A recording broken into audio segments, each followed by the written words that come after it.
Here's my ice fishing sled I threw together today.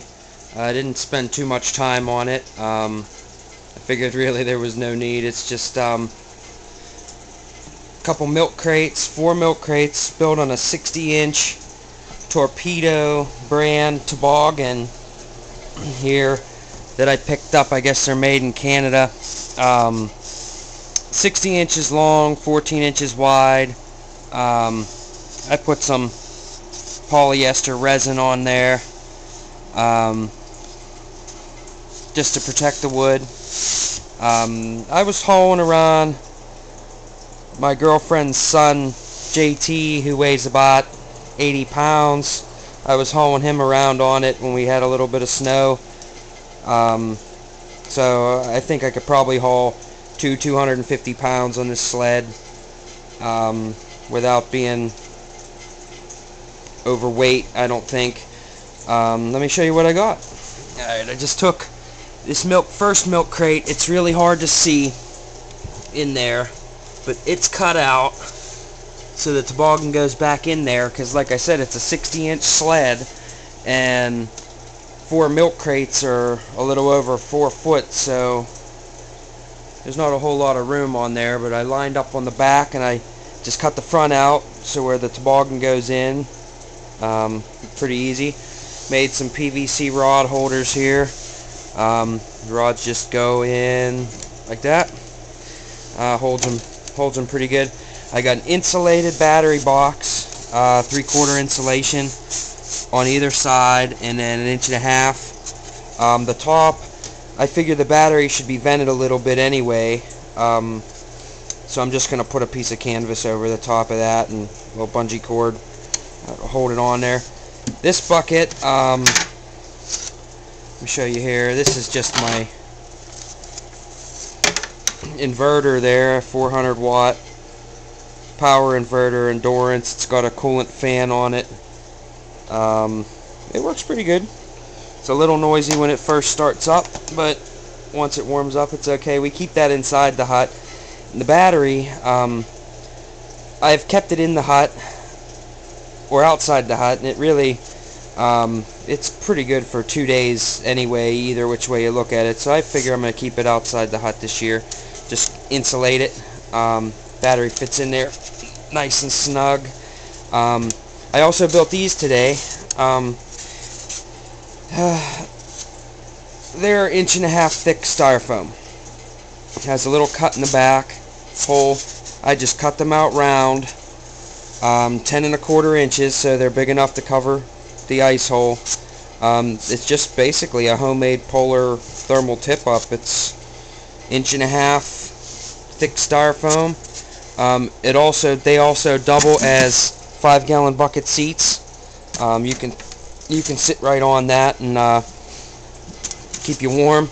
But I'll show you a little more of these. I'll do another little video, but basically the tip, you just slide it down over top of the tip up and just pop it on there, and it stays on fairly well. Haven't tested them yet out on the water because there's no ice here in Pennsylvania yet. But that's my first bucket. This bucket I'll probably put inside my ice hut when I haul it because it's so light, and I'll probably put firewood for my wood stove in this bin here. This bin, it's an empty bucket right now. That's going to be my bait bucket. And then I got all my tip-ups in the back and the ice auger. I'm going to build a mount that holds it. I'm actually procuring a gas auger for this season, so hopefully I won't have to do too much hand drilling. I used an 18-volt XRP DeWalt drill last year. It drilled my holes pretty good. I went through a few drill parts, switches in particular, and this year I wired it up to have a stronger switch. So I'm going to start out with that, but I am just going to go ahead and buy a gas auger.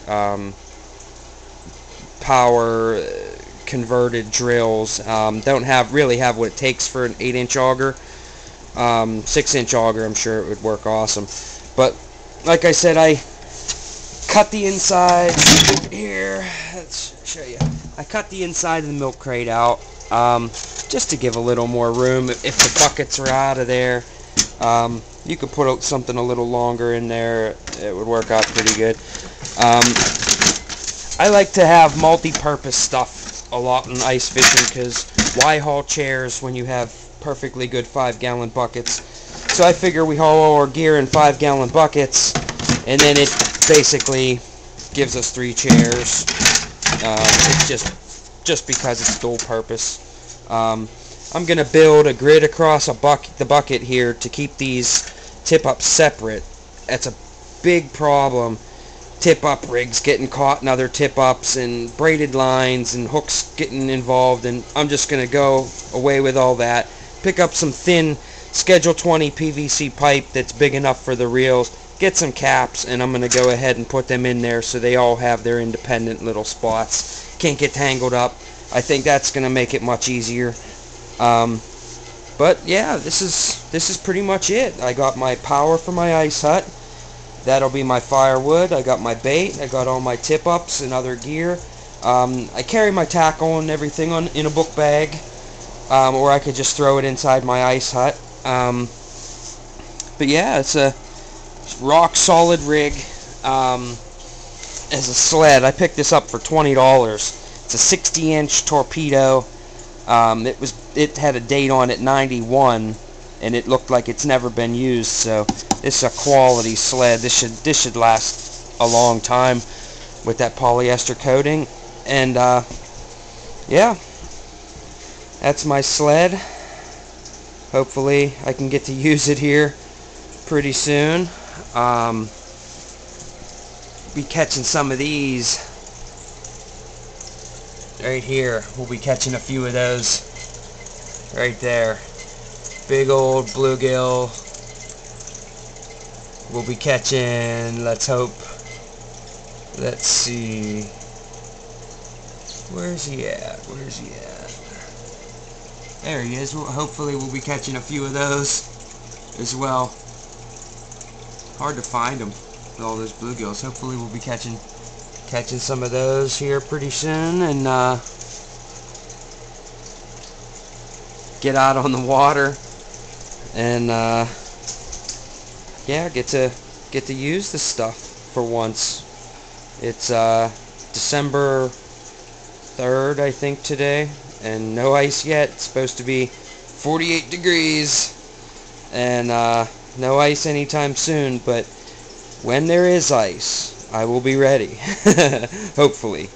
Alright, well, thanks for watching, and hope this gives somebody some good ideas.